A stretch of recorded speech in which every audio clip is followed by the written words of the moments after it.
The secret to being happy in every situation. In a village, there was a young man named Wasim.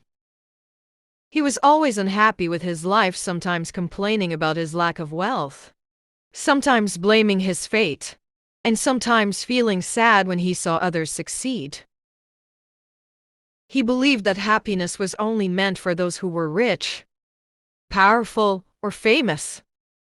One day, he went to the wisest old man in the village and said, "Baba Ji, I want to be happy in every situation. But happiness never comes to me.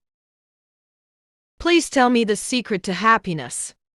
The old man smiled and said, "My son, come with me tomorrow morning, and I will teach you the secret to happiness." The next morning, Wasim arrived at the old man's house. The old man handed him a spoon with a little oil in it and said, "Hold this spoon and walk with me. But be careful not to spill the oil."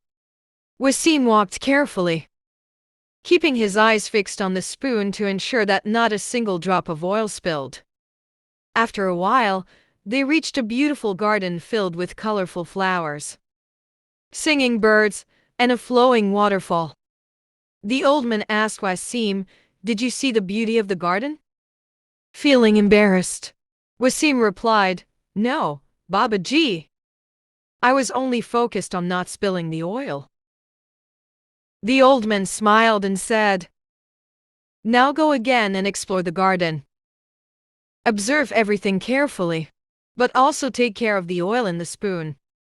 This time, Wasim walked through the garden, admiring the flowers, listening to the birds, and enjoying the fresh air. When he returned, his face was filled with joy. The old man asked, "Now tell me, did you see the beauty of the garden?" Wasim happily replied, "Yes, Baba Ji. Everything was so beautiful." The old man smiled and said, "This is the secret to happiness, my son.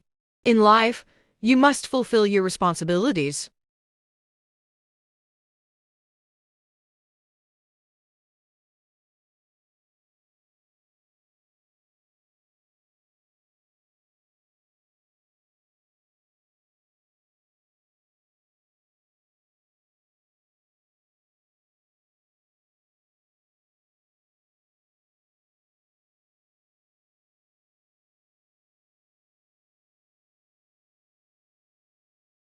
But you must also appreciate the beauty around you. If you only focus on your problems, you will never be happy. But if you learn to find joy in small moments, life will become beautiful." Moral of the story. This story teaches us that happiness does not depend on circumstances, it depends on our mindset. Those who learn to appreciate the small joys in life are the ones who are truly happy.